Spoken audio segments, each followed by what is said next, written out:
Sikat. Ngobrol psikologi, santai, tapi tetap serius. Sikat episode 14. Judulnya luar biasa ini. Ini sutradara saya hebat sekali. Selingkuh. Lagi rame ya, scroll selingkuh. Baru-baru ini muncul tuduhan terhadap tokoh di tempat kita lah ya. Tokoh yang diduga terlibat dalam perselingkuhan dengan seorang wanita. Berarti tokohnya laki-laki ya? Iya. Oh, Ini bukan wanita ketemu sih? wanita, bukan ya? Ini Oke. banyak nggak sih? Udah lama juga banyak. Cuma ini lagi rame ya, lagi rame.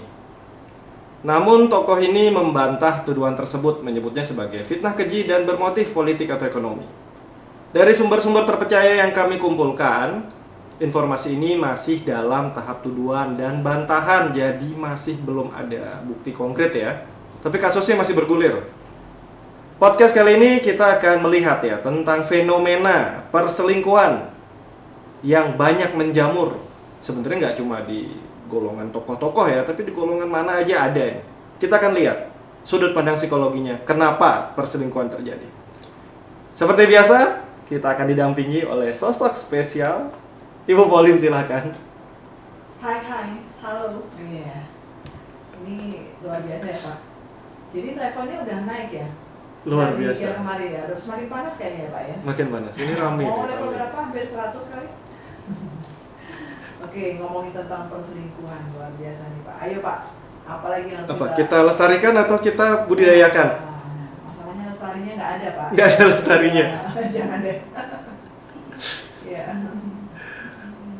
Oke, kita mau ngobrol-ngobrol dikit nih ceritanya. Ibu Pauline, Iya. Ibu kan psikolog ya, betul ya? Belum ganti sih. Kayaknya Sementara ini masih psikolog ya? sebenarnya ini masih. Dari sudut pandang psikologinya ya, selingkuh ini terjadinya kenapa sih? Ingat ya, terjadi ini dalam artian bukan hanya di pihak laki-laki, bukan hanya di pihak perempuan, tapi keduanya, kedua belah pihak ya, baik laki-laki, perempuan ataupun antara ya. Kenapa selingkuh terjadi? Iya, memang ini sebetulnya selingkuh itu bisa terjadi kepada siapapun ya, nggak melihat status sosial, pekerjaan atau apapun itu, tetapi secara definisi, itu biasanya perselingkuhan antara laki dan perempuan itu karena yang satu punya segalanya, satunya tidak punya segalanya. Ya, banyak faktor yang mempengaruhi ya, mau itu finansial, dana, mau itu kedudukan, mau itu apapun itu, ya biasanya seperti itulah. Yang satu punya semuanya dan satunya tidak. Oke, dari sudut pandang psikologinya, selingkuh ini baik apa nggak baik sih? Ya enggak lah, karena kalau perselingkuhan itu kan perasaan ya, perasaan yang dimainkan di sini karena ada faktor entah cinta ya, entah apapun, kepentingan atau apapun itu, ya menurut saya sih kurang baik. Kurang baik ya. Kan kalau kita lihat kan masa muda gitu ya, banyak pacaran gitu, punya pacar 2 itu bangga, boleh nggak ya? Selingkuh nggak masuknya? Masuk selingkuh tuh. Masuk Iya, selingkuh. masuk. Diizinkan nggak?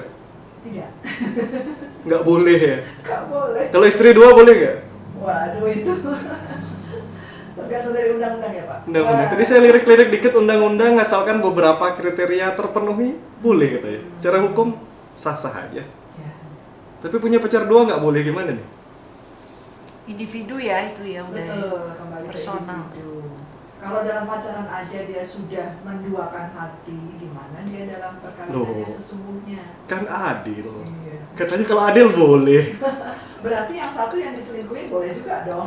Boleh Kalau dong. selingkuh, oh gitu ya. Oke, kita kembali ke topik ya. Ini tentang banyak orang-orang yang di posisi tinggi. Posisi tinggi ini bisa di bidang apapun ya. Iya. Mulai dari petinggi, mungkin di lingkungannya. Petinggi di, ya mungkin di perusahaan. Petinggi mungkin di pemerintahan. Atau mungkin petinggi di, ya sebuah kelompok lah ya. Cenderung memiliki godaan selingkuh yang lebih tinggi. Betul atau tidak ya kira-kira ini? Ya, bisa jadi banyak faktor ya, karena gini ya, fenomena perselingkuhan para petinggi itu adalah suatu kejadian yang sering terjadi. Entah itu karena dia pejabat publik, politikus, eksekutif maupun pejabat pemerintahan lainnya. Nah, perselingkuhan ini kan memiliki dampak yang signifikan pada reputasi dan karir pejabat yang bersangkutan. Seiring berjalannya waktu, ya, pada saat dia mungkin berkuasa, pada saat dia menjabat suatu posisi tertentu, nah ini bisa terjadi. Tapi level perselingkuhan juga terjadi nggak cuma di golongan atas ya, sampai bawah pun banyak loh.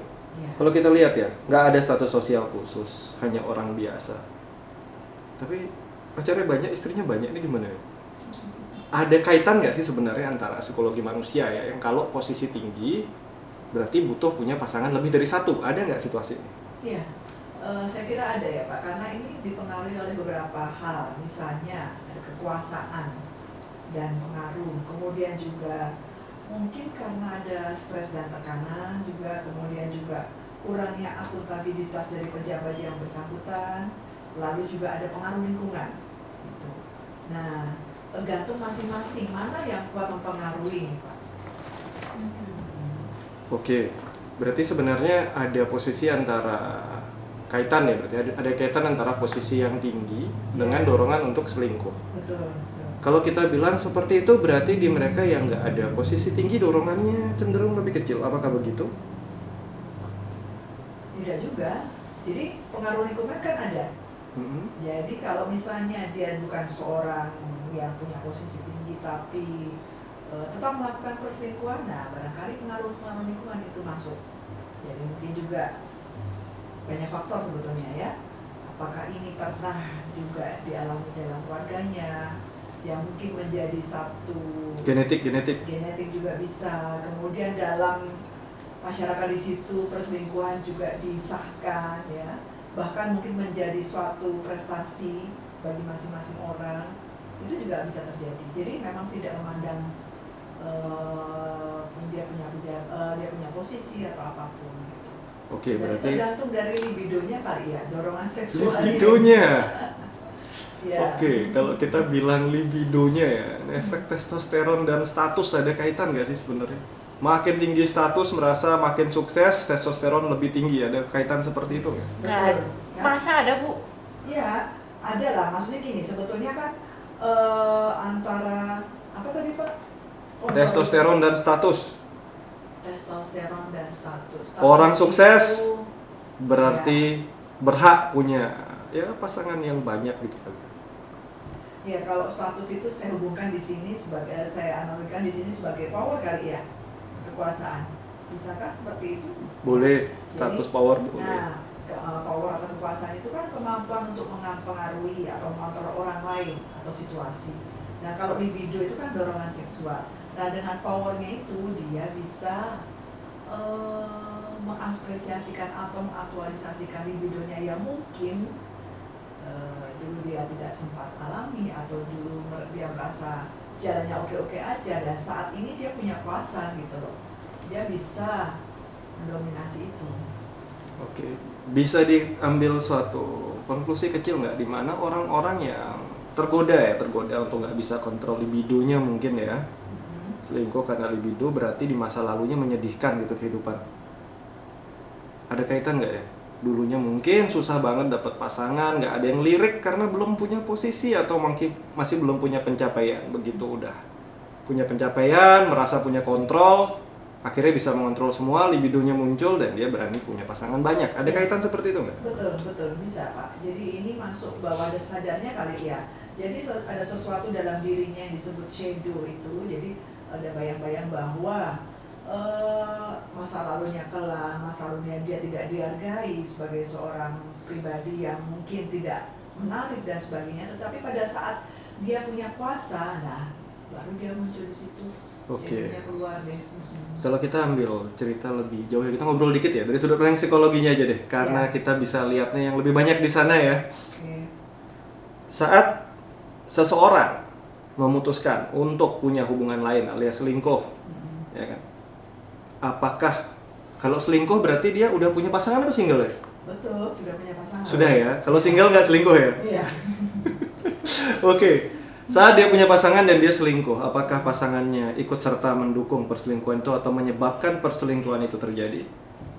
Kan lagi banyak nih cerita sedih di mana kalau seseorang selingkuh, ya kan, itu salahnya orang itu. Nah, tapi kalau kita lihat sudut pandang psikologinya, kalau orang selingkuh kan pasti sudah berpasangan. Ya, Kalau sudah berpasangan, berarti bisa nggak ada kaitan bahwa pasangannya juga turut menyebabkan perselingkuhan itu terjadi? iya, bisa salah satu faktor Pak ya. Jadi bisa jadi perselingkuhan itu terjadi, karena ini banyak faktor ya. Perselingkuhan terjadi karena pasangannya sudah tidak memperhatikan dia, bisa jadi gitu. Perselingkuhan terjadi, oke, baik-baik saja sih semuanya, tetapi dia ingin menunjukkan yang lebih. Nah, sekarang aku baik-baik aja, oke-oke aja, tapi aku masih kurang nih. Ada suatu pencapaian yang membuat dia masih belum puas. Ya, mungkin menyangkut faktor kekuasaan tadi, kemudian mungkin juga kepribadiannya, pengaruh lingkungan, dan sebagainya. Nah, itu mungkin secara bawah sadar akan muncul dan terjadi atau bahkan terulang. Oke, berarti kalau kita ambil kesimpulan kecil lagi ya, mereka yang selingkuh belum tentu hubungannya tidak baik-baik aja gitu ya? Iya, betul. Oke, berarti ada suatu fenomena ya, di mana keluarga yang indah, bahagia itu belum tentu tidak berpotensi selingkuh. Iya, Karena ternyata pasangan yang baik bisa aja juga tetap menjadi andil dalam perselingkuhan. betul, betul. Karena kan kita tidak tahu tujuan dari perselingkuhan itu apa. Kembali kepada pribadi masing-masing. Kalau tujuannya itu adalah mau menunjukkan bahwa aku masih berkuasa loh dalam hal ini, berkuasa secara kejantanan kali ya. Tapi kalau hubungan sama pasangannya baik-baik aja gimana? Nah, di situ Nggak ada masalah, baik-baik aja, pasangannya bisa menghargai dan bisa membuat dia mungkin merasa juga berkuasa, seharusnya kecil kemungkinan. seharusnya, idealnya kan, ya. Tetapi mungkin ada faktor lain yang kita nggak bisa tahu atau tidak terungkap. Mungkin ada masalah di komunikasi. Oke, berarti ada problem ya? Ya, Berarti selama ada problem potensinya terjadi, tapi kalau nggak ada problem muncul nggak kemungkinan? sebetulnya tidak ada problem. Ya, sesuatu pasti terjadi. Nah, itu apa? Cuman mungkin dikemas sedemikian rupa sehingga tidak terlihat, tidak diungkap. Nah, akhirnya meletus dan dalam bentuk perilaku lain. Nah, itu akhirnya orang jadi mencari-cari kan, kok bisa terjadi? Sepertinya sih oke-oke aja, baik-baik aja. Gitu. Karena sesuatu yang ya semua kita lihat baik, hampir 90%, nggak mungkin lah seperti itu gitu. Mereka oke-oke aja, baik-baik aja, ternyata itu bisa terjadi. Oke, ada sebuah dorongan ya berarti ya. Betul, ada drive, ada dorongannya di situ. Oke, kalau kita lihat ya, selingkuh ya, ini kembali ke cerita selingkuh ya. Kan seringkali orang udah tahu ya, kalau tadi kita lihat selingkuh itu benar apa salah, kita setuju sepakat selingkuh kurang baik, katanya kurang baik buat beberapa orang. Tapi kenapa fenomena selingkuh ini masih tetap aja dilakukan dan lanjut terus? Ini cinta atau apa ya biasanya? Nah, cintanya itu pada apa? Cinta pada duitnya atau kekuasaannya atau apanya nih? Kalau katanya cintanya tulus nih. Persepsi cinta itu pasti berbeda kan. Nah, kalau cinta tulus tuh masih diragukan deh. Kan katanya cinta nggak harus memiliki, jadi selingkuhan nggak apa-apa gitu. Ya kalau sudah tahu dia sudah berkeluarga, punya jabatan dan sebagainya, maaf, yang orang luar yang masuk dalam keluarga tersebut, kenapa masih terus melakukan? Itu apakah cinta tulus atau ada yang lain? Biasanya karena diberi ruang ya. Begitu ada ruang, hubungan bisa masuk, komunikasi bisa terjadi. Kan ini banyak sekali terjadi ya di luaran sana ya. Ya. Adrenalin juga ya. Adrenalin, Ya. ada nggak sih dorongan seperti ini ya? Mendekati ini ya. Laki-laki atau mendekati perempuan yang udah punya pasangan lebih bikin deg-degan. Ada fenomena itu nggak sih? Challenge, Ya. challenge. Betul. Ya ada challenge, ada tantangan gitu. Karena merasa, nih ya misalnya sudah umur ya, sudah lansia dan sebagainya, tapi dia masih punya kuasa, dia mau coba nih, ada tantangan, aku masih menarik gak ya bagi orang, bagi lawan jenis gitu ya. Dalam posisi sebetulnya dia udah oke aja, mapan semuanya, nggak ada masalah, menantu, anak, cucu dan sebagainya, happy ya, artinya happy dalam persepsi yang masih oke aja, nggak akan ada yang keluarga sempurna ya, tetapi paling tidak happy dalam pendapat umum. Tapi ternyata ada dorongan lain yang membuat dia merasa tertantang. Mungkin itu salah satunya. Ini normal nggak sih sebenarnya?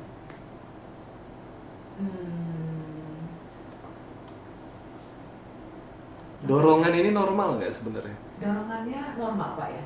Normal ya, berarti normal. Tetapi kalau diaktualisasikan dan kita punya aturan-aturan jadi nggak normal lagi. Melanggar kayak.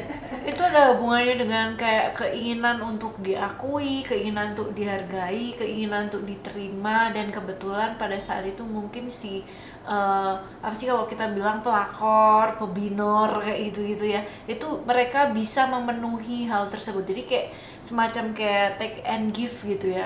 Yang satunya menginginkan, yang satunya lagi juga menginginkan gitu. Satu menginginkan, satu mendapatkan, satunya menginginkan, satunya juga mendapatkan lagi gitu. nah kalau kita lihat sudut pandang psikologinya harusnya sehat-sehat aja ini ya. Selama dalam batas waktu tertentu, selama dalam batas-batas tertentu, mungkin perlu bikin itu ya, kayak sejenis daycare itu untuk para ibu-ibu atau para bapak-bapak itu kayak laku. Enggak juga ya, kalau emang udah ada yang lainnya, sisi Karena yang kan ketiga ada cerita dorongan itu pasti selalu muncul gitu kan. Bebas. Daripada bikin kesalahan dan selingkuh, kenapa nggak dibuat satu komunitas untuk daycare gitu untuk para bapak-bapak dan ibu-ibu? Kayaknya bagus ini. per jam ya, daycare. Jam-jaman lah. Akan ada pelampiasannya di situ. Wah ini topiknya ke pelampiasan. Nyambung ya. Kan tadi dorongannya nggak selalu harus dorongan seksual, bisa aja dorongan perhatian, perasaan. Betul. Kan ini bisa. Betul. Jadi sebetulnya ya dalam keluarga memang seperti tadi, balik lagi tidak ada yang sempurna, dan perselingkuhan itu terjadi karena satu punya segalanya, yang satunya tidak. Nah, kan konteksnya berbeda-beda ya. Nah, barangkali pada saat orang dianggap sudah sukses, sudah oke, tampak dari luar segala macam harmonis dan semuanya, ini pasti ada yang kurang. Yang kurang ini ngisinya gimana enaknya? Nah itu makanya kembali lagi pada pribadi masing-masing. Pada saat sepasang figur ya atau apalah itu, apa tuh istilahnya ya, di dalam pemerintahan itu biasanya kan masing-masing sibuk, masing-masing punya kegiatan yang luar biasa dan semuanya positif. Nah, tanpa sadar itu jadi mempengaruhi komunikasi mereka. Mungkin yang satunya merasa tidak mau direndahkan, yang satunya merasa sudah oke dan aku berhak mengatur segalanya. Nah, itu akhirnya menimbulkan masalah. Nah, akhirnya secara ego mungkin seseorang atau salah satunya merasa ini kok jadi seperti ini, kok jadi lain, nggak seperti yang dulu waktu kita awal nikah kayak gitu. Lalu, coba deh iseng-iseng ya, mungkin cari tantangan tersebut. Aku pengen seseorang yang bisa menerima aku apa adanya, yang bisa menuruti kehendakku gitu, tanpa ada bantahan, tanpa ada debat dan apapun. Nah, itu balik lagi ke masalah komunikasi berarti ya. Tapi mungkin itu salah satunya. Tapi sebenarnya berarti itu bukan hanya sekedar kayak orang yang memegang posisi penting ya, dalam artian kita tidak menyerang artinya orang dengan petinggi-petinggi negara ataupun apa, kan tidak gitu loh. Jadi ini sebenarnya kan umum. Pas kebetulan yang terblow up itu adalah petinggi gitu kan. Nah, yang terblow up padahal sebenarnya masalah atau kasus-kasus yang kaitannya dengan selingkuh ini tidak hanya dialami oleh beliau-beliau gitu, tetapi beliau-beliau yang lain dalam tanda kutip ini juga banyak gitu loh. Pas kebetulan yang ke blow up ini aja gitu. Ya gitu nggak sih? Kalau kita lihat ya sudut pandang selingkuh ini sebenarnya tercipta bersamaan dengan terciptanya manusia nggak sih? Gimana Pak? Selingkuh ini tercipta bersamaan dengan terciptanya manusia nggak sih? Bisa jadi. Karena sepertinya ya kalau kita lihat kalau mungkin ya seperti tadi disampaikan ya, kebetulan yang ke blow up orang-orang yang memang di posisinya cukup puncak-puncak, jadi sudut pandang masyarakat, sudut pandang kita, matanya kita noleh semua ke sana nih. Padahal kalau kita lihat sekeliling kita ya ini juga terjadi di lingkungan yang paling kecil, bahkan keluarga terdekat, orang-orang terdekat kita ini banyak terjadi. Banyak. Dan karena banyak terjadi, ini kan berarti sesuatu yang nggak bisa dihindari, tapi bisa diperbaiki. Betul. Kalau dari sudut pandang psikologi tadi kita lihat ada dorongan, dan dorongan ini terjadi di semua manusia. Betul. Di laki-laki dan perempuan atau di perempuan dan laki-laki? Nah, masalahnya dorongan itu siapa yang lebih bisa menekan gitu ya. Jadi kalau mungkin secara psikologis yang laki-laki harus diaktualisasikan nih. Lebih ekspresif, Iya, lebih nggak ekspresif. nyimpen perasaan. Betul. Nah, yang perempuan karena kemungkinan ada kata perempuan ya malu, kemudian apapun ya nanti komentar dari lingkungan, kalau melakukan seperti itu kayaknya nggak sepantasnya lah. Akhirnya dia menekan dengan caranya sendiri. Entah apapun itu, mau tambah dalam pekerjaannya atau apapun ya, yang sehingga dorongan itu tidak jadi muncul. terrealisasikan. Tapi dorongannya sama ya? Ya mestinya gitu ya, sebagai manusia biasa. Karena sama, kalau gitu. kita amatin ya, kasus-kasus ya, kalau kita lihat yang mencuat ke media sosial ya, perempuan selingkuh, nama buruknya dibawa terus, laki selingkuh sebentar aja hilang. Kayaknya nggak adil ya. Kurang ajar gitu. Sangat. Kayak kurang ajar. Ini salah siapa nih? Poligami laki boleh, perempuan nggak boleh. Salah siapa nih? Salah yang menulis, Pak. Salah penulisnya tuh, yang nulis salah tuh. Yang memancing-mancing. Oke, ingat ya, obrolan kita belum tentu benar, tapi semoga ada pemahaman yang didapat. Seperti cerita tadi ya, kalau mau adil ya dibikin adil. Kalau masih hanya salah satu saja yang boleh, itu nggak adil aturan. Ya. Berarti boleh nih. Boleh. Waduh. Boleh. Yang bikin aturan nggak bener itu. Oh, Salah yang bikin nulis ya aturan tadi itu. ya. Betul. Yang bikin aturan. Persepsi kita. Yang bikin aturan kan mungkin laki-laki, jadi ya fokusnya laki-laki lah. Kalau bikin aturan perempuan pasti beda di ceritanya. Oke, kita kembali ke topik kita. Ya. Apakah budaya berselingkuh? Kita bilang budaya karena turun-temurun kebanyakan ya. Kalau orang tuanya selingkuh, anaknya selingkuh, pasti nggak sih? kebanyakan ya. Kemungkinan bisa terjadi karena ada contoh ya, ada figur perselingkuhan. Mungkin diputus nggak figur-figur seperti ini? Mungkin. Bisa lah, bisa, pastinya bisa. Karena ya namanya kepribadian, yang apalagi itu tidak pantas, yang negatif, dan apapun itu, kalau ada yang care dan aware di situ, itu tidak baik, mestinya langsung bisa diputus. Masih bisa diperbaiki ya. Tergantung berada di lingkungan yang seperti apa. Betul. Kalau kembali ya, orang tuanya mungkin punya ya cerita seperti itu. Anaknya berarti belum tentu ya. Ya. Anaknya belum tentu. Karena itu untuk para sahabat di sini yang punya kenalan lingkungan, mungkin orang terdekat kita yang mungkin punya histori kurang positif dari orang tuanya, belum tentu anaknya seperti itu. Ya tergantung bagaimana kita memperlakukan juga. Kalau stigma itu kita tempelkan terus ya terjadilah. Betul. Tapi selama kita bisa merubah sudut pandang, potensi-potensi itu juga kita bisa kurangin ya. Biarpun tetap ada faktor-faktor karena dia melihat sebagai contoh mungkin ya. Apalagi punya traumatik masa kecil, lihat orang tuanya seperti itu. Ya. Karena itu kan sangat kasihan. Ya. Kalau nanti anak-anaknya membawa stigma yang sama seperti pendahulunya. Betul, dia tahu efek dari perselingkuhan seperti apa kan ya. Nah, kembali tadi lagi ya, kedorongan ya. Kalau ini sudah tahu ini berbahaya, nggak baik, bahkan berefek sampai ke anak-anak, kenapa masih dilakukan? Nah, ya itu. Apakah seru? Masuk ke faktor pengendalian diri deh kayaknya. Iya. Kan tadi kalau bilang kalau cinta nggak mungkin, katanya kalau cinta tulus nggak seperti itu. Tapi banyak loh cerita-cerita di mana perselingkuhan berlandaskan cinta yang tulus. Ada dua faktor yang bisa mempengaruhi, Pak, yaitu niat dan kesempatan. Bisa jadi ya. Karena punya niat, kalau nggak ada kesempatan nggak akan terjadi. Nggak punya niat tapi ada kesempatan, ya nggak mungkin terjadi. Jadi dua faktor ini menurut saya sangat mendukung. Ini menarik ini. Ya. Ada niat dan ada kesempatan. Betul. Kita akan bongkar dari yang pertama, niat. Kenapa orang sampai berniat selingkuh? Sudut pandang psikologi gimana nih, Bu? Nah, Apa yang menyebabkan niat selingkuh muncul di sebuah hubungan? ada satu rasa yang mungkin tidak dia alami atau dia tidak terima, atau keinginan dia yang tidak terpenuhi dan sebagainya, dan itu ada di seseorang yang lain. Oke. Nah, mulai deh dari situ dia secara bawah sadar muncul ya, shadownya mungkin dari situ berperan ya. Lalu coba deh klik sama orangnya, dan ternyata klik ya, orangnya juga menyambut ya.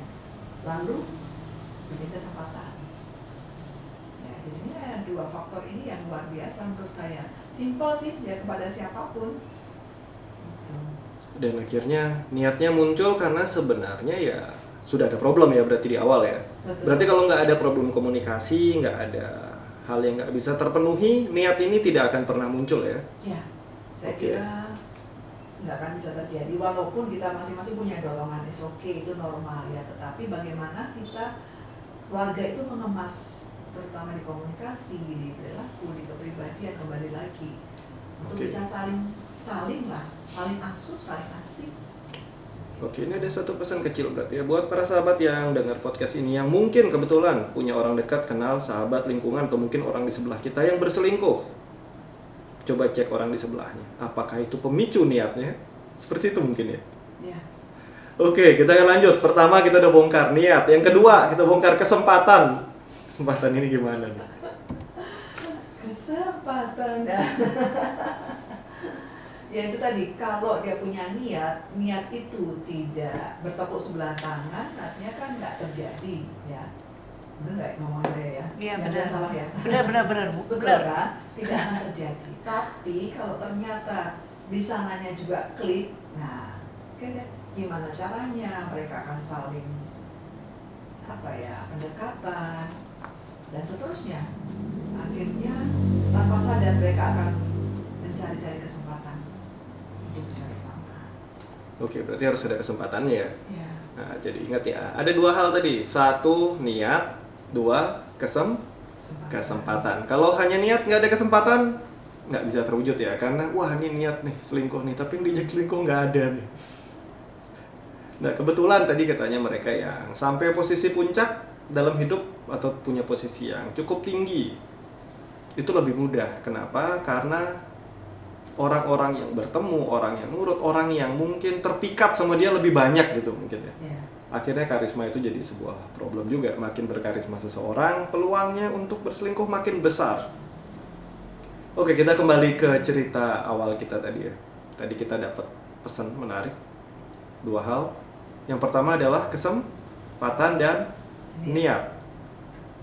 Kita ambil hal di luar nih. Lingkungan memegang pengaruh nggak sih? Pastilah Pak. Jadi seperti tadi, kalau lingkungannya itu entah lingkungan dalam keluarga, lingkungan pekerjaan, atau lingkungan apapun itu auranya ya banyak keselingkuhan, itu bisa terjadi. Oke, berarti kalau berada di kalau ada seseorang yang selingkuh gitu ya, potensinya lingkungan sekelilingnya suka selingkuh gitu mungkin ya? Bisa jadi, kalau dia nggak punya pengendalian diri yang kuat ya. Oke. Berarti hati-hati ya kalau ada seseorang yang selingkuh, mungkin lingkungan sekelilingnya pada diselingkuh juga mungkin. Kita back to topik lagi ya. Oke. Kalau tadi kita bilang cerita cinta-cintaan ya, secara psikologi orang jatuh cinta itu bertahan berapa lama sih? Wah, ini belum lama kok kayaknya. Ada yang tahu? Kalau saya cek-cek ya, cerita feel, jatuh cinta, rasa itu kan proses hormonal dalam tubuh manusia ya, yang katanya nggak bisa bertahan terlalu lama, kecuali di hubungan-hubungan tertentu yang khusus bisa bertahan lebih lama. Contohnya hubungan yang tidak direstui, itu bertahannya lebih lama. Hubungan yang dengan hubungan seseorang yang nggak direstui, nggak diizinkan itu lama, atau dengan seorang yang udah punya hubungan lain itu perasaannya lebih tahan lama katanya. Lebih sensasinya itu lebih deg-degan. Iya. Nah, jadi kalau kita bilang cerita tentang jatuh cinta yang nggak bisa bertahan lama, jadi bagaimana bisa sebuah hubungan bertahan lama yang katanya kalau nggak ada cinta nggak mungkin? Kan ini banyak nih terjadi. Perselingkuhan terjadi kenapa? Karena udah nggak cinta sama pasangannya. Kalau cinta itu suatu saat pasti hilang, kenapa orang harus menikah? Nah, kira-kira gimana? Iya, ini kalau kita menuruti semua keinginan kita yang tadi misalnya dorongan, niat atau apapun itu ya sepertinya dunia kacau balau kali ya. Artinya kan tidak ada aturan-aturan, orang dengan bebas melakukan kebutuhannya, memenuhi kebutuhannya dan apapun itu. Nah mungkin untuk bisa menyebatkan itu, membuat orang lebih beretika, lebih beradab, akhirnya membuat orang buat aturan dalam bentuk perkawinan atau aturan dalam bentuk hukum atau apapun, sehingga orang menjadi lebih beradab, lebih teratur dan bisa menghargai orang lain juga. Karena memang kalau tadi secara psikologis jatuh cinta hanya bertahan sekian lama. Selebihnya itu adalah dari perawatan, ya. Bagaimana kita sebagai pasangan bisa saling maintenance satu sama lain, entah dari perasaannya, dari pola pikirnya, dari kebutuhannya, dari apapun itu masuk ya. Itu kira-kira Pak. Gimana? Bisa jawab nggak? Oke, berarti perlu ada yang namanya maintenance ya. Itu para sahabat di luar sana yang sedang menonton podcast ini, hati-hati. Cerita cinta nggak bisa bertahan selamanya. Kalau kalian mau cari cerita jatuh cinta terus-terusan ya hubungannya dirawat. Kalau nggak ya mau nggak mau kalian harus cari cinta-cintaan yang baru terus ya. Capek. Oke. Iya. Ingat, pernikahan bukan pacaran. Mungkin berawal dari cinta, tapi pernikahan adalah keluarga itu sebuah tanggung jawab ya. Saat menjadi sebuah tanggung jawab ya, berarti kalian selingkuh atau tidak selingkuh juga bagian dari tanggung jawab. Kalau kita bilang bagian dari tanggung jawab, berarti mereka yang selingkuh tanggung jawabnya kurang, setuju?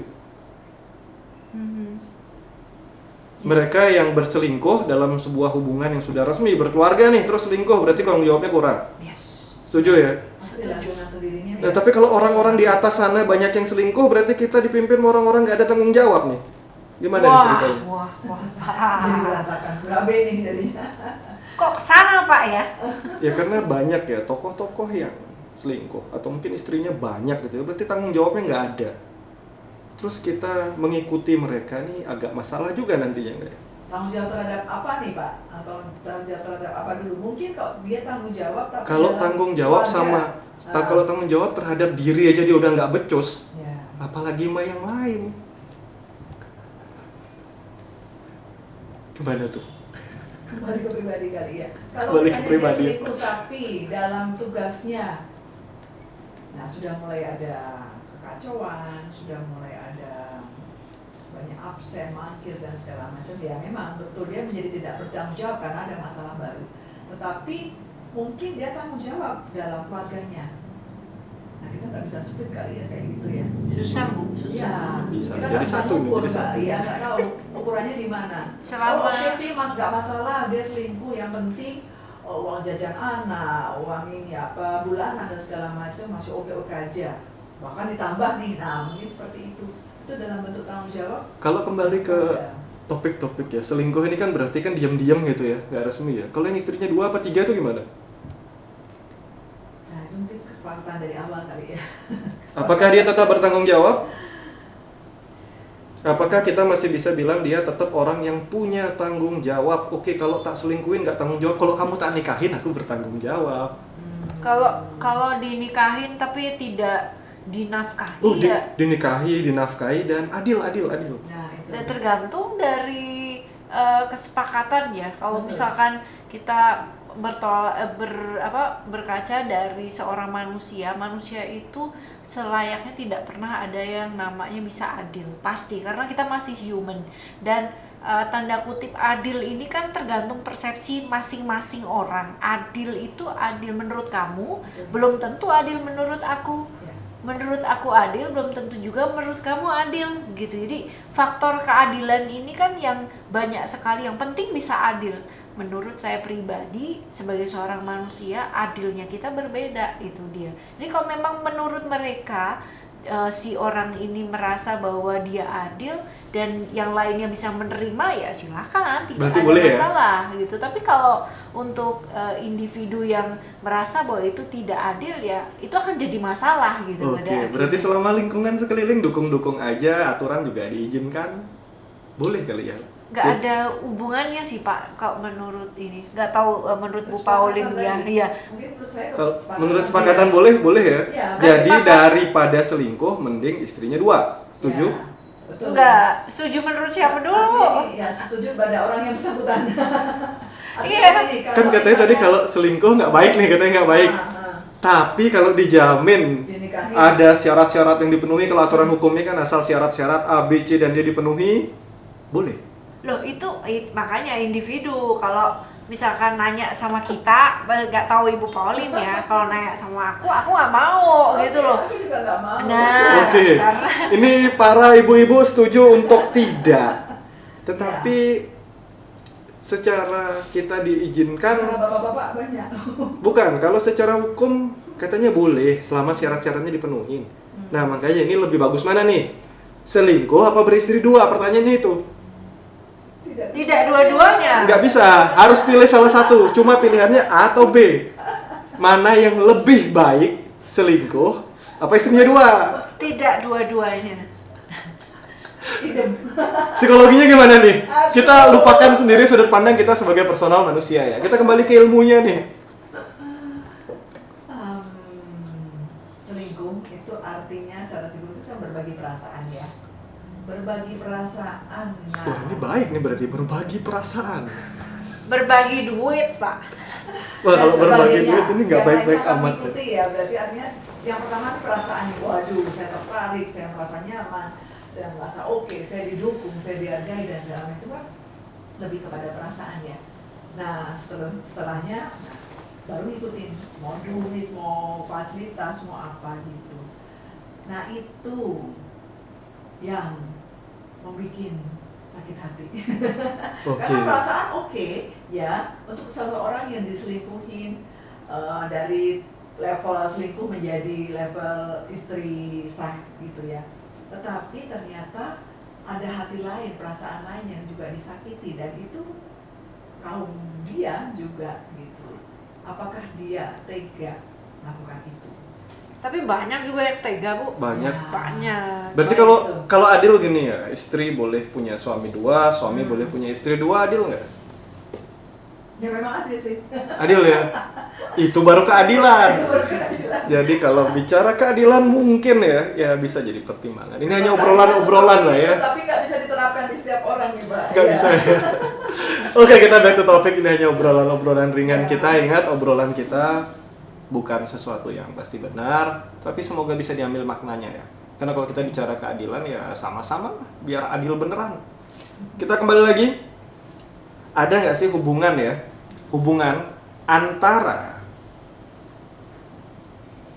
intelijensi dan potensi selingkuh?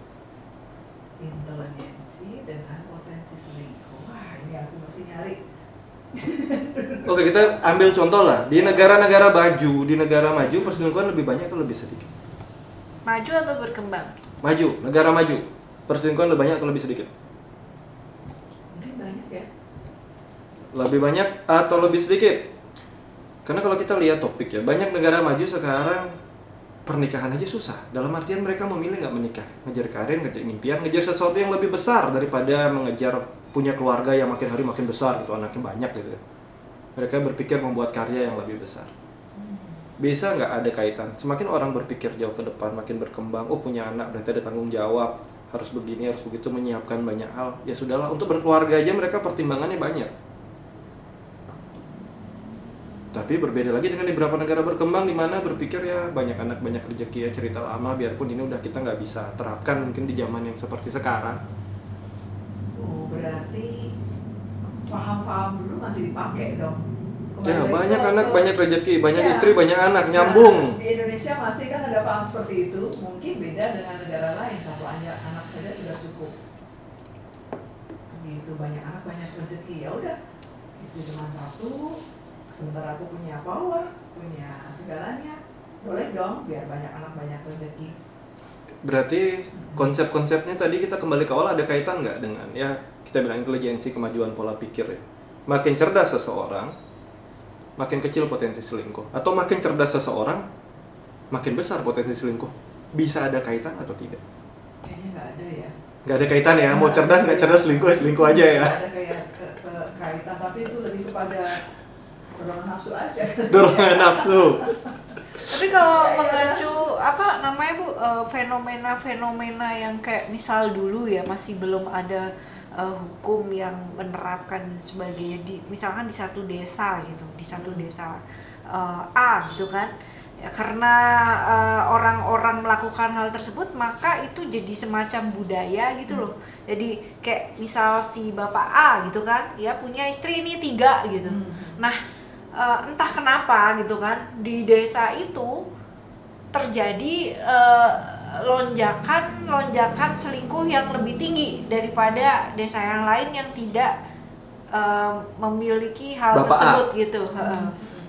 Kayak gitu. Ada loh, maksudnya hal-hal seperti itu tuh terjadi gitu. Ada kan, kembali lagi fenomena tadi. Karena lingkungan setuju ya, mengizinkan. Ya. Dan ternyata si sosok Allah tadi, ya semuanya keluarganya baik-baik saja. Mungkin baik-baik saja kalau dalam segi perasaan ya, itu sudah tadi kita udah bahas ya. Nggak ada yang namanya adil kecuali dua-duanya silakan punya pasangan sendiri, itu baru adil. Kita lanjut. Mungkin secara finansial terpenuhi dan sebagainya terpenuhi. Dan orang-orang sekalian lihat, oh enak ya. Iya, karena kalau tadi dibilang bahwa secara intelijensia tidak mempengaruhi, kalau dengan cerita seperti ini si perempuan melihat bahwa wah si bapak ini dengan fasilitas ini kan di desa nih ya gitu kan ya, apalagi di desa. Nah dengan fasilitas seperti ini mereka berbondong-bondong malahan mendaftar sebagai istri ketiga, keempat, kelima gitu. Malahan betul, malahan ada yang masih di bawah umur gitu kan, minta dinikahin. Ada kan pernah ada kasus yang seperti itu dan itu booming sekali pada saat itu gitu loh. Sama di pas sudah diproses hukum tapi itu. Iya benar, tapi kan hukum. setelah dia 17 tahun ke atas dia dinikahi lagi gitu loh ceritanya. Kan kalau di hukum kita kan ada aturan. Sebenarnya kan hanya boleh yang diakui di negara kita itu monogami ya. Satu suami, satu istri, kecuali ada beberapa aturan. Contoh tidak bisa berketurunan dan mungkin beberapa pasal lain lah. Dan termasuk salah satunya adalah diizinkan oleh istrinya. Ya kan, dimana mungkin kalau petugas negara aturannya lebih banyak lagi, lebih ketat lagi, jadi harus lebih hati-hati lagi petugas negara karena aturannya lebih banyak ya. Oke, kita kembali ke back to topic tadi. Jadi saat sosial, lingkungan, masyarakat menganggap itu biasa, ya ini terjadi fenomena ini. Betul. Jadi untuk para sahabat kalau mau jaga lingkungan nggak jadi seperti ini ya bantu jaga sama-sama. Kasus-kasus yang seperti ini diangkat, dibawa sehingga nggak menjamur, nggak jadi biasa. Kecuali ya memang ingin dibudidayakan ya nggak apa-apa, dibiarkan saja gitu kali ya. Oke. Jadi hanya dalam desa tersebut ya, tidak dibawa keluar ya. Banyak itu banyak, cukup banyak terjadi kasus kecil maupun kasus besar, hanya saja mungkin tidak. Dulu kan medsos nggak luas sekarang ya, sekarang lebih cepat kelihatan, lebih cepat kita bisa mendapatkan berita-beritanya ya kan. Kembali lagi ya. Jadi fenomena ini yang pertama tadi bisa terkena siapa saja, nggak ada hubungan sama intelijensinya ya. Makin pinter orang belum tentu orang tersebut tidak tergoda untuk selingkuh, ya kan. Kemudian status sosial nggak pengaruh banget, mulai dari golongan atas, menengah, bawah, potensinya sama besar. Dan kalau kita mau tilik lebih jauh, selingkuh ataupun tidak disebabkan oleh dua faktor utama tadi ya, kalau saya bisa lihat ya. Yang pertama adalah niat dan yang kedua adalah kesempatan. Niatnya muncul dari siapa?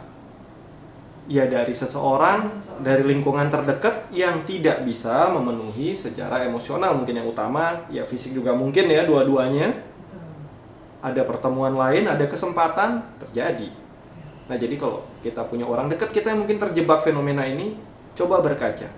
Bukan melihat si pelaku, tapi sebagai korban kita juga harus lihat mungkin 50% sumbangsih kita membuat dia selingkuh. Sekali lagi, obrolan ini belum tentu benar, tapi ini sudut pandang yang lain ya. Suatu niat nggak muncul kalau nggak ada penyebabnya. Kita harus lihat dari dua sisi selalu. Kita akan kembali lagi nih ke topik utama kita tentang selingkuh. Berarti kita sepakat, setuju yang mana nih? Istri 2 apa selingkuh? Belum dijawab ini. Mana yang lebih baik? Masih ngeyel cari jawaban. Iya. Gimana Pak Sutradara? Apakah? Tidak. Sutradara, ini filmnya mau disetujuin yang mana? Apa topik kita selanjutnya kita hadirkan narasumber indahnya istri kedua? No comment lah saya. No comment. Sutradara istrinya banyak ya. Jabatannya tinggi nih sutradara ya. Pacar-pacar istri-istri banyak ya. Atau barisan mantan. Wah. Sutradara kita setia katanya. Kata siapa gitu. Single double? Double. Sudah double, boleh istri kedua. Oke. Boleh. Oke, kita kembali lagi. Iya. Ini kan banyak nih anak-anak yang lahir dari hubungan perselingkuhan. Perkembangan mereka secara mental ini akan jauh lebih berat atau tidak? Atau sebaiknya mereka nggak usah tahu nih mereka bapaknya siapa, atau mendingan mereka tahu bapaknya siapa gitu? Mana yang lebih baik? Diberitahu atau selamanya jadikan ini rahasia? Kalau secara psikologinya, ini mungkin pesan ya untuk para sahabat di luar sana yang mungkin sudah terjadi, sudah ada anak, tapi yang di sana nggak pernah mengakui.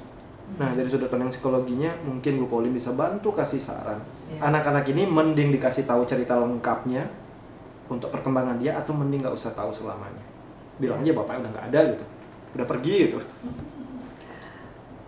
Kalau dari sudut pandang psikologis ini pasti ada masalah ya. Artinya mau disimpan seperti apa seorang orang tua, pasti ada saatnya itu akan ketahuan. Apalagi kan ya dalam hal biasa deh, di sekolah aja misalnya akan dituliskan nama orang tua, ayah, ibu, siapa dan sebagainya. Nah mungkin di saat dia masih sekolah kecil atau apa, belum tahu atau bisa dimanipulasi lah, tapi dia makin besar dan pada saatnya nanti dia sudah bisa mengisinya sendiri, tentu ada pertanyaan, kenapa nama ayah atau nama ibu tidak pernah dicantumkan atau tidak pernah disebutkan. Itu dari segi sekolah saja. Nah, atau juga dalam perjalanan waktu dia melihat teman-temannya selalu ada lengkap bersama ayah ibunya. Kenapa ayahnya tidak pernah hadir atau ibunya tidak pernah mendampingi dan sebagainya. Nah, pasti ada pertanyaan di situ. Nah, bagaimana? Apakah orang tua juga tega membiarkan ini semua? Karena biar bagaimanapun informasi bahwa tentang orang tua kandung kan perlu untuk dia juga dihargai sebagai manusia yang sudah lahir dari dua orang tua yang saat itu jatuh cinta dan melakukan apapun. Jadi kan bukan keinginan anak untuk mereka lahirkan, untuk mereka hadir di dunia. Jadi sebaiknya harus perlu tahu ya, tetap sebaiknya tahu ya untuk betul, harus diberitahu dengan penjelasan, dengan alasan apapun itu, senegatif apapun, tetap sebaiknya anak diberitahu dengan jujur, dengan terus terang. Oke. Tapi ada yang tidak mau mengakui ya? Maksudnya banyak yang tidak mau mengakui. Banyak juga kondisi yang tidak mau mengakui, tapi ternyata perkembangan psikologinya lebih baik anak tetap tahu ya. Iya, tapi mendingan di tes DNA dong. Tes DNA. Tapi nggak semua bisa bayar ya, karena tes DNA itu agak mahal. Ya. Terus kalau udah tahu nggak diakuin juga bisa apa kan kayak? Ya, bisa menuntut, nggak bisa ya? Nggak bisa juga, banyak kasus dan cukup rumit ya masih di tempat kita. Ya tapi kalau tadi tujuannya memang mau menuntut untuk jadi istri kedua sih mungkin masih boleh aja ya. Tapi kalau menuntut untuk menjadi istri tunggal, ceraikan satunya nggak bisa juga. Oke, kita kembali lagi ya. Ini sutradara saya kasih saya pertanyaan aneh-aneh. Kenapa selingkuh selalu salah saat ketahuan? Ya karena ketahuan ini salah Pak. Ini pertanyaan macam apa lagi nih? Oke. Berarti itu benar kalau nggak ketahuan ya? Nah ini pertanyaan menjebak banget. Saat suatu perselingkuhan terjadi, ketahuan, yang salah siapa? Keduanya. Yang selingkuh salah? Ya. Selingkuhannya salah? Keduanya. Pasangan aslinya nggak salah? Salah lah. Oke, berarti statement ini kenapa selingkuh selalu salah saat ketahuan? Yang salah berarti tiga-tiganya ya? Tiga-tiganya. Kalau kita bilang suami, istri, atau suami, istri, suami gitu. Kan bisa aja yang selingkuh salah satunya, bisa istri selingkuh, bisa suaminya selingkuh. Begitu selingkuh ketahuan, yang salah siapa?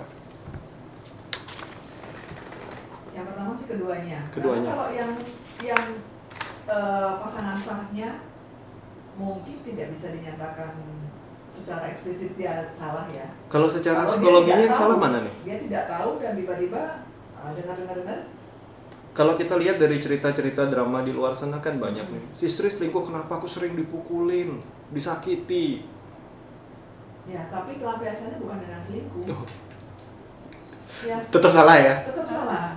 Lihat ya. Bagaimana dia komunikasikan atau dia mencari orang netral untuk bisa memperbaiki rumah tangganya.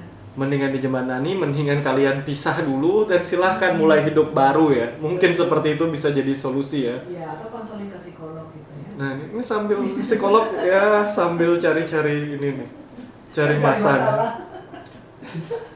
Jadi nanti silahkan hubungi Ibu Pauline kalau ada keperluan seputar selingkuh, diselingkuhi, menyelingkuhi. Ibu Pauline ahlinya ya, psikolog keluarga. Banyak ya Bu ya? Ya. Banyak ya. Oke, kita kembali lagi. Berarti tadi ingat ya, saat selingkuh ketahuan ya seringkali kalian yang berselingkuh yang selalu salah. Apapun alasan di belakang itu, orang nggak mau dengar. Ya.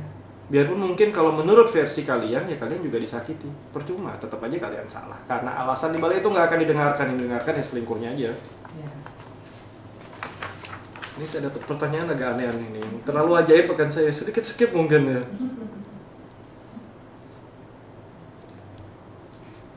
Kemudian selingkuh sudah. Nah ini kira-kira nih, ada nggak sih Bu alat tesnya gitu? Alat tes untuk menentukan level kadar berselingkuh seseorang itu ada nggak sih? Belum dibuat. Dibikinin kali laku ini. Banyak pelanggannya. Nggak, rasanya itu yang akan laku itu adalah ini Bu, asuransi pernikahan Bu. Oh gitu. Iya. Oh gitu ya. Iya, jadi kan gini, kan nggak hanya sakit aja gitu kan. Asuransi pernikahan, kalau misalkan pasanganmu selingkuh, kita dapat maksudnya ganti berapa gitu kan ya. Gitu. Kalau misalkan ini kita dapat ganti berapa? Sudah, itu sudah bisa dilakukan di perjanjian pernikahan. Pernikah kan, Pernikah. tapi maksudnya asuransinya sendiri. Nggak ada, gitu. rawan dimanipulasi. Terlalu gampang dimanipulasi oleh kedua belah pihak, nggak bisa. Kalau itu untuk asuransi susah. Karena tolak ukurnya berat. Betul, tapi Variabelnya kalau terlalu besar. Ya, nah kalau orangnya yang melakukan itu juga memang berduit, nah mungkin dia akan melakukan selingkuh berkali-kali karena dia merasa, oh ini apa, bergantinya dengan Anggap beli putus ya. gitu. Tapi apakah sakit hatinya masih sudah bisa disebutkan? Kan udah bayar. Nah itu kan makanya. Beli kalau putus orang lah yang- anggapnya. Perjanjian pranikah ya, jadi harus sadis kayaknya. Kalau perjanjian prapacaran tuh ada nggak sih? Nggak ada. Nggak ada ya.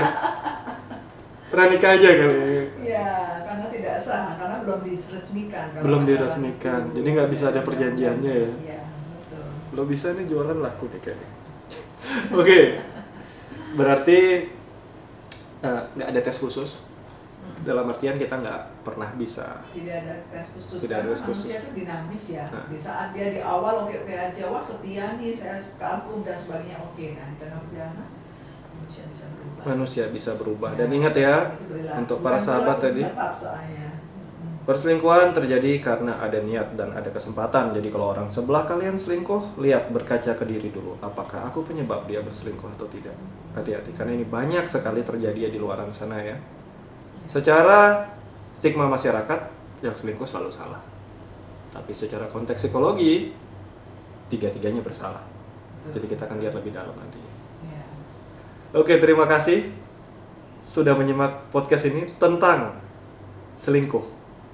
Ingat, apapun yang kita bahas bersama tadi di sini belum tentu benar, tapi belum tentu salah juga.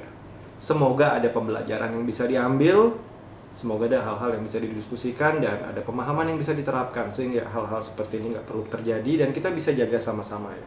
Karena seperti tadi disampaikan, kalau pasangan lebih dari satu ya pasti ada yang terluka. Sedikit banyak sakit itu ada. Mari kita kurangi sakit-sakit ini ya. Oke, terima kasih semua. Ketemu lagi di podcast-podcast kita yang lain. Terima kasih. Bye-bye. Bye.